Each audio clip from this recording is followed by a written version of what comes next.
Boa noite, pessoal. Hoje a gente vai começar a nossa aula aqui de Conforto Ambiental 2, onde a gente trabalha questões acústicas aí e lumínicas.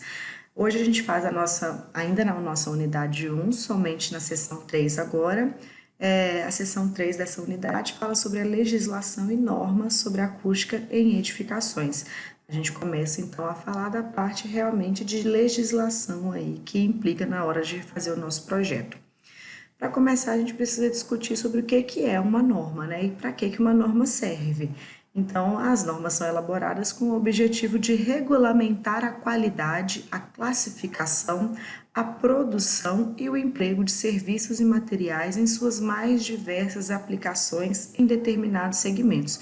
O que significa isso? Por exemplo, na hora que você está construindo um projeto, né? Você está elaborando o seu projeto, e aí você pensa, será que esse ruído que esse equipamento aqui vai fazer vai incomodar ou não vai incomodar o meu vizinho?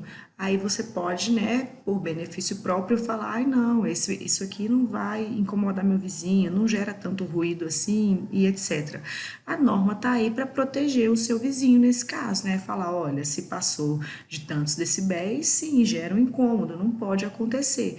E tá aí para te proteger também, né? Porque o seu vizinho também não pode ficar a critério dele falar se está te incomodando ou não está. Por isso a gente precisa dessa norma que regulamenta e fala até que nível você pode passar ou não em questão de ruído. Lembrando que cada país existe seu órgão competente, né, que estabelece essas normas. Aqui no Brasil a gente tem a ABNT, que é a Associação Brasileira de Normas Técnicas, e a ABNT que cria as nossas NBR aí. Vocês estão cansados de saber que a gente tem NBR para todos os tipos de critérios, né, de projetos, inclusive na hora que a gente fala de conforto acústico. Em relação às normas, eu coloquei para vocês aí alguns tipos de normas, né? A gente tem, por exemplo, as normas de procedimento, que servem para orientação para projeto e execução de obras e serviços. Na arquitetura, a gente trabalha muito com essas normas de procedimento aí. Inclusive, no conforto acústico, a maioria delas é norma de procedimento. Mas é bom a gente saber que também existem normas de especificação, por exemplo, né? Que são as prescrições para os materiais. Também tem normas de método de ensaio, que orienta a forma de amostrar e ensaiar o material, normas de terminologia, normas de simbologia, de classificação e de padronização. Mas lembrando que a gente normalmente trabalha na arquitetura, principalmente no conforto acústico, as normas de procedimento. Hoje a gente vai falar a respeito de 4 normas, basicamente, aí, que estão falando a respeito do nosso conforto, né?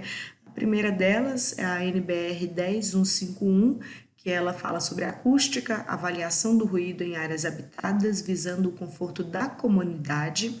A gente também vai falar sobre a NBR 10152, que ela fala sobre níveis de ruído para conforto acústico. A gente também vai falar sobre a NBR 12179, que é o tratamento acústico em recintos fechados, e vamos falar também sobre uma mais atual, que é a NBR 15575, conhecida aí como a norma de desempenho. Falando a respeito da primeira, então, né, a 10151 é uma norma de junho do ano 2000 e aborda a avaliação do ruído em áreas habitadas, visando ao conforto da comunidade. Então, essa norma aí quer proteger o entorno da edificação geradora de ruído, né? Vamos supor que é uma indústria, às vezes uma academia, uma boate, alguma edificação que tenha, por padrão, altos valores aí no ruído, né? Essa norma é para proteger a vizinhança, né? Esse entorno, essa comunidade.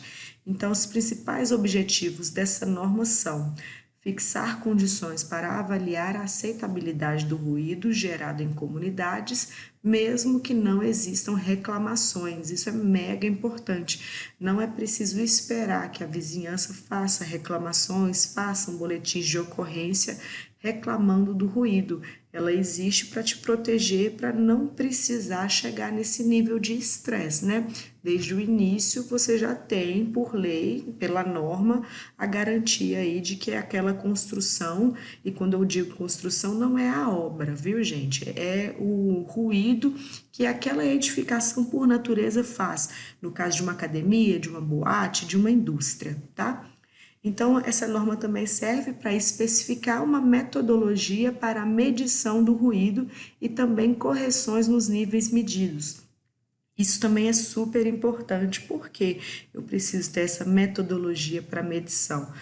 É para padronizar realmente, né? Às vezes eu tô ali, por exemplo, num dia de chuva muito intensa. Se eu vou lá com o meu equipamento, né, que é o decibelímetro, e faço a medição no momento de muita chuva, é provável não, é natural que no decibelímetro o valor que vai marcar vai ser alterado, vai ser muito alto, porque eu vou estar pegando um ruído ali externo também que não condiz com a realidade daquele local no dia a dia. Então a gente precisa dessa metodologia aí que nos ensina e nos diz como fazer a medição correta. Ainda falando dessa norma, a gente tem esse procedimento indicado aí que envolve medições externas aos limites do local, que contém a fonte sonora e também medições no interior da edificação. No caso, por exemplo, de uma indústria, de uma fábrica. Na hora de fazer esse levantamento de ruído, eu preciso fazer na parte interna da fábrica e na parte externa da fábrica. As medições não devem ser realizadas caso esteja chovendo muito forte ou trovejando. É o exemplo que eu acabei de dar, né? Para não ter essa interferência de ruído. Podem ser feitas medições uma única vez ou várias vezes em sequência. Se houver reclamação de incômodo em relação a ruídos, as medições devem ser feitas no local onde o reclamante indicar o desconforto, né? Isso aí vai muito da necessidade da pessoa, da intensidade desse incômodo, desse ruído, né?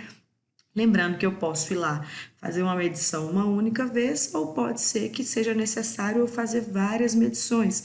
Às vezes eu preciso ficar atenta também ao momento que eu estou fazendo essa medição. Se a gente pega lá na nossa faculdade, o trem que passa ali, né, a linha férrea que passa atrás das salas, ela acaba gerando um ruído para a gente ali. Mas não é um ruído constante 24 horas. É apenas no momento que o trem passa que gera esse incômodo para a gente. Então, no nosso caso, eu preciso que eu esteja lá naquele ambiente e no horário que o trem passar, eu faça a medição.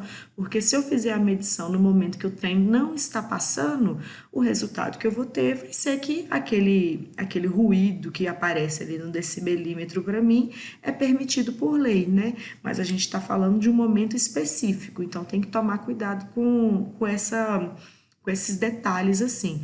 Outra coisa importante em relação às janelas, às vezes a gente tem ambientes aí que a janela fica aberta, que a janela fica fechada, e aí na hora de fazer a medição, como que eu tenho que fazer?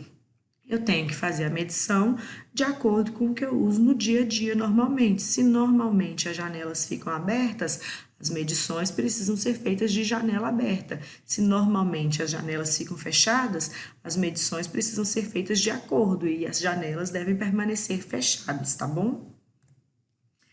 Nessa norma, a gente tem o nosso relatório de ensaio. O que é esse relatório de ensaio? É como se fosse um passo a passo e um formulário para você preencher, mostrando tudo o que você conseguiu adquirir no momento da medição. Por exemplo, a primeira coisa, você tem que anotar a marca, tipo ou classe e número de série de todos os equipamentos de medição utilizados. Normalmente a gente usa o decibelímetro, né? Então eu preciso anotar lá direitinho todos os dados do decibelímetro, porque pode ser que futuramente a empresa venha dizer que aquele decibelímetro não é de uma marca confiável, que aquela classe ali tem algum defeito de fábrica, alguma coisa nesse sentido. Então eu preciso anotar lá para comprovar de que meu equipamento é eficaz e funciona perfeitamente. Também é preciso anotar a data e número, né, do último certificado de calibração de cada equipamento de medição. Esses equipamentos, eles acabam perdendo a eficiência com o tempo, então a gente precisa recalibrar, né? Então eu preciso anotar também. Eu preciso fazer um desenho esquemático e ou descrição detalhada dos pontos de medição. Não adianta no meu relatório eu colocar, por exemplo, que às 3 da tarde o ruído que eu tenho é de 80 decibéis, mas eu não mostro aonde que está esse ruído, né? Então a gente precisa fazer uma planta básica ali, às vezes um croquis mesmo, é um desenho esquemático mostrando aonde que eu estava com aquele aparelho no momento que eu fiz a medição. Porque pode ser também que em um canto do ambiente eu tenha um incômodo maior por causa desse ruído e em outra parte do ambiente o incômodo seja menor. Então eu tenho que marcar aí aonde que foram feitas as medições, tá? Horário e duração das medições de ruído, né, é importante também. Eu dei o exemplo do trem, né, da linha de trem, que é um momento muito específico que gera o incômodo, então a gente tem que marcar. Nível de pressão sonora corrigido, né, indicando as correções aplicadas. A gente vai ver um pouco mais sobre isso na norma e até no livro de vocês também a gente fala sobre esse nível de pressão sonora corrigido, o nível de ruído ambiente, que é o que a gente tem lá no decibelímetro, né? O valor do nível de critério de avaliação aplicado para a área e horário da medição. Aí eu coloquei aqui do lado já a tabela para vocês, né? A gente vai falar sobre ela. E a gente também tem que colocar lá a referência a essa norma, né? Mostrando o que pode e o que não pode. Eu coloquei aqui o nível de critério de avaliação para ambientes externos, né? O que está mostrando isso? Está mostrando que nesse tipo de ambiente aqui, dessas áreas, no período do dia, é natural que a gente tenha esse nível de ruído e no período da noite é natural que a gente tenha esse nível de ruído. Por exemplo, se a gente pega aí, vamos achar aqui alguma coisa, né? Uma área de sítios e fazendas mesmo. No período do dia, é normal que a gente tenha aí mais ou menos 40 decibéis de ruído, né? Alguns sons que acabam interferindo ali na nossa audição. Já no período noturno, que é mais silencioso, esses decibéis acabam abaixando um pouco aí e vem para 35, né? Assim a gente tem outros exemplos de área estritamente residencial, área mista, área com vocação comercial, recreacional e por aí vai, tá certo? Falando da outra norma agora, a gente tem a 10152, que estabelece níveis de ruído para conforto acústico. O que é?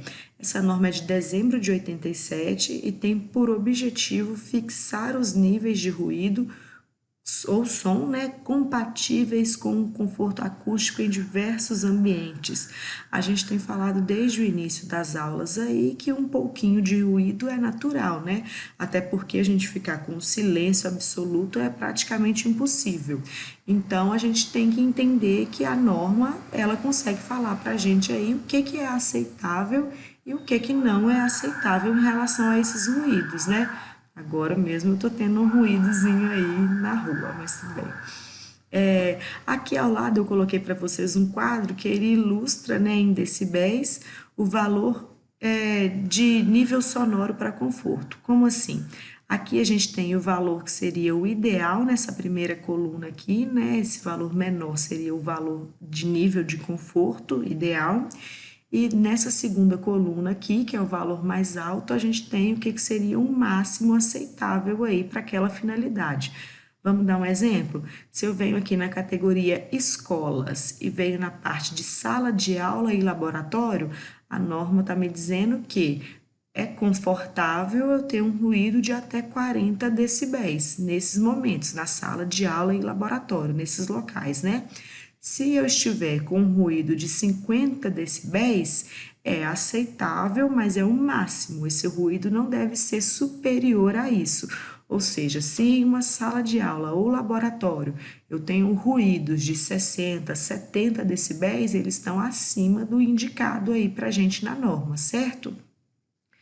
Nessa tabela eu tenho exemplos de vários outros locais, né? Aqui eu falei para vocês de escola, mas tem a questão de hotéis, questão de residência, ó, nas partes dos dormitórios, né, nos quartos, é entre 35 e 45 decibéis ou decibéis, né, o nível aceito aí de ruído, certo? Auditórios e anfiteatros, restaurante, escritório, igrejas, né? E locais para esporte aí. A gente tem vários locais, às vezes a gente procura alguma coisa que não está nessa tabela, mas é só a gente ver algo parecido, né? Algo semelhante que a gente consegue encontrar qual que seria esse nível ideal aí de ruído, nível sonoro para conforto. Falando agora da nossa outra norma, né, a 12179, ela fala sobre o tratamento acústico em recintos fechados, né? A gente até agora estava falando um pouco mais sobre como a parte externa vai interferir, né, e vai atrapalhar a nossa edificação, o nosso ambiente. Agora a gente já está falando da parte fechada ali dentro da sua edificação, né? Essa norma é de abril de 92 e seu principal objetivo é fixar os critérios fundamentais para a execução de tratamentos acústicos em recintos fechados. E ela apresenta umas definições importantes aí, o que eu já tenho falado com vocês nas aulas também, né? Agora a gente tem que ter um pouco mais de cuidado de usar as definições, as terminologias corretas na hora de falar sobre acústica, né? Por exemplo, a gente tem aqui o tratamento acústico. O que é o tratamento acústico? É quando eu preciso intervir de alguma maneira em um ruído que está acontecendo no meu ambiente, né?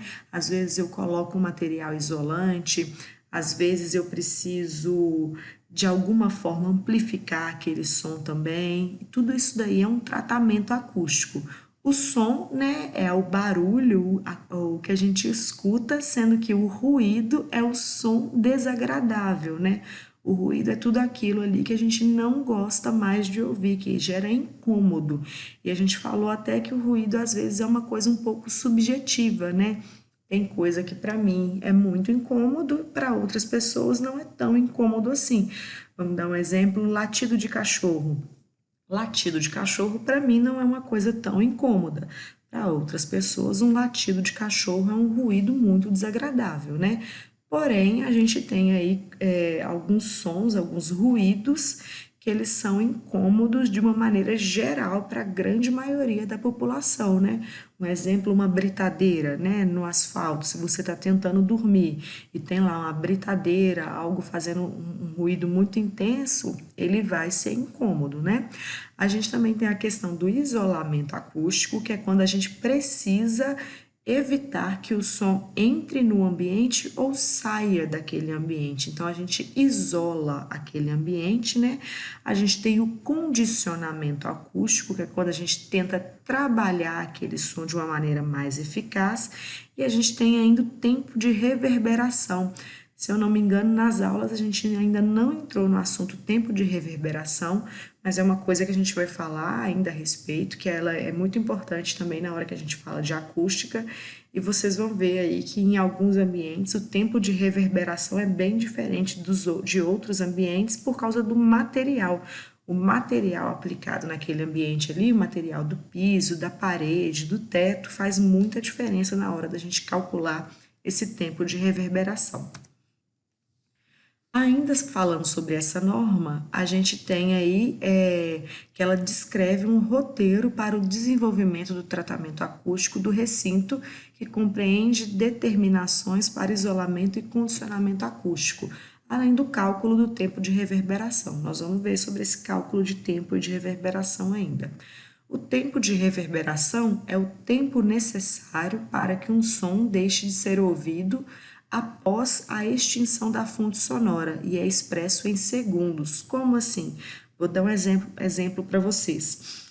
Se a gente bate palma, se alguém está me ouvindo em fone de ouvido, cuidado aí, eu vou bater palma.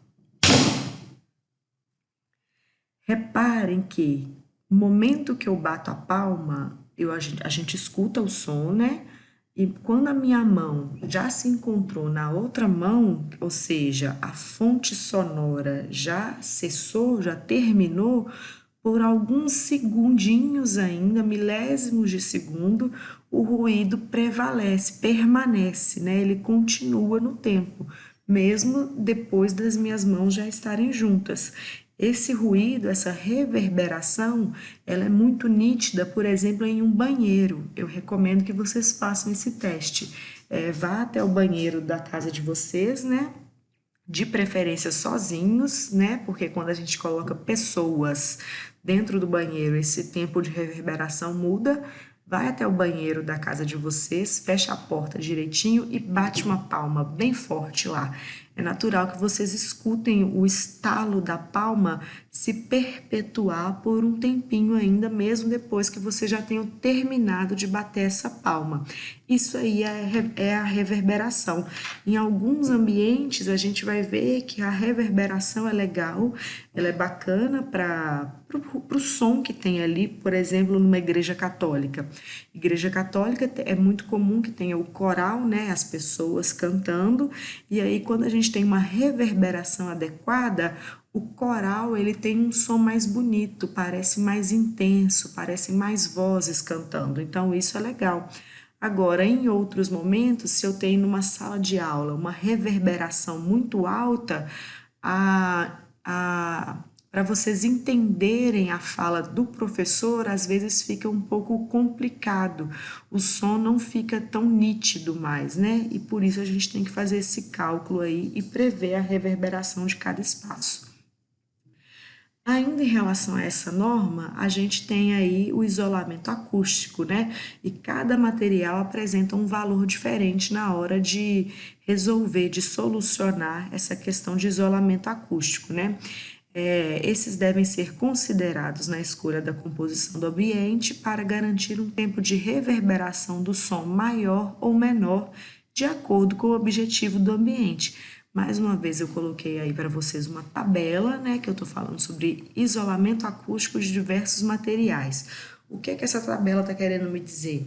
Ela está me mostrando os materiais e ela está me mostrando numa frequência de 500 Hz quantos decibéis cada material desse consegue isolar. Vamos pegar um exemplo? Esse aqui, ó, que é o menor de todos. Uma alvenaria de tijolo furado, um tijolo aí de 25 centímetros, tijolo furado.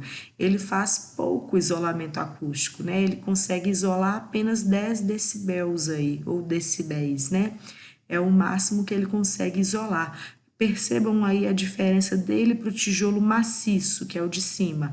Aqui a gente tem uma espessura um pouquinho maior, mas ainda assim, olha, eu consigo isolar 53 decibéis, tá vendo? Aqui a gente tem o tijolo maciço de 20 centímetros, ó, que ele tem a espessura menor do que esse nosso tijolo furado, porém a eficácia dele, a eficiência dele no isolamento acústico é muito maior, tá vendo? De 50 decibéis. A gente pode perceber, de acordo com a tabela também, que o concreto, né, se a gente tem uma laje aí entre pavimentos, tem um isolamento muito bom também, de 68 decibéis, certo? Aqui a gente tem outros exemplos de materiais e outros exemplos aí de quando esses materiais conseguem isolar de acordo com a sua espessura, com o material. Aí eu aproveitei e vou mostrar para vocês aqui, inclusive eu vou anexar no portal, depois vocês deem uma olhada também, as normas que a gente comentou a respeito ali, né? Por exemplo, a 12179, que é a de tratamento acústico em recintos fechados, né? A nossa norma da ABNT, vou colocar ela anexo para vocês aí, depois eu peço que vocês deem uma olhada, né, com calma. Ela acaba abrangendo algumas coisas mais complexas do que a gente vê na faculdade, né? Mas para caso alguém tenha interesse em acústica, pense em fazer uma especialização, algo no sentido, nesse sentido, ela é muito importante você ir atrás dessa norma depois. Ela tem essas tabelas, né? Aquela que a gente estava analisando agora há pouco, né? Olha, a alvenaria de tijolo furado aqui e o quanto ela isola. Ela traz outras tabelas também, quando tem assim várias frequências, normalmente a gente olha a coluna de 500 Hz, que é uma frequência média, mediana aí, né? Então, aqui a gente tem coeficientes de absorção. Depois, quando a gente for trabalhar as fórmulas aí, os cálculos, vocês vão ver que a gente vai consultar muito essa tabela aqui de coeficiente de absorção. aqui outros, né, de coeficiente de absorção ainda, quando a gente for calcular sobre cada ambiente, que material que você vai colocar em cada ambiente, né, qual material vai ser o piso, as paredes, se vai ter mobiliário, se não vai ter mobiliário, tudo isso a gente recorre a essa norma aqui, que mais para frente a gente vai estudar um pouco mais ela, certo? Outra norma que eu coloquei para vocês aqui é a 10151, que ela é a avaliação do ruído em áreas habitadas, visando o conforto da comunidade, né? Qual o impacto aí que uma construção está fazendo no entorno em relação a ruído, né? Se ela está gerando muito ruído. Legal, essa norma é bem pequenininha, olha, ela já terminou aqui, então é legal dar uma olhada nela depois, né? Ler a respeito, ver como você pode fazer com que o seu projeto não impacte de uma forma negativa no seu entorno, tá? Outra norma que eu coloquei aqui para vocês é a 10152, a gente falou sobre ela lá nos slides também, que é a norma de níveis de ruído para conforto acústico. Aqui a gente já trabalha algumas fórmulas, né? Depois eu aconselho que vocês deem uma olhada com calma nela também. Ela não é uma norma extensa, certo? Aqui também outros gráficos, e enfim, a gente fala mais dela depois. E aqui eu coloquei também o material do CAL sobre a norma de desempenho aí, né, a 15575. Esse material aqui fala sobre as atribuições do arquiteto, o que que muda com a norma, a estrutura da norma, né? Fala sobre laudos e consultorias. É um material muito explicativo, bem facinho de entender. Eu aconselho que depois vocês deem uma olhada com calma aí nele também, que acho que vai ser de grande importância para a gente, né, na hora de fazer um projeto, né, vai conseguir agregar muito valor aí ao nosso projeto, e muita qualidade, principalmente, tá bom? Eu encerro por aqui, pessoal, depois a gente segue para a próxima aula. Por enquanto, muito obrigada.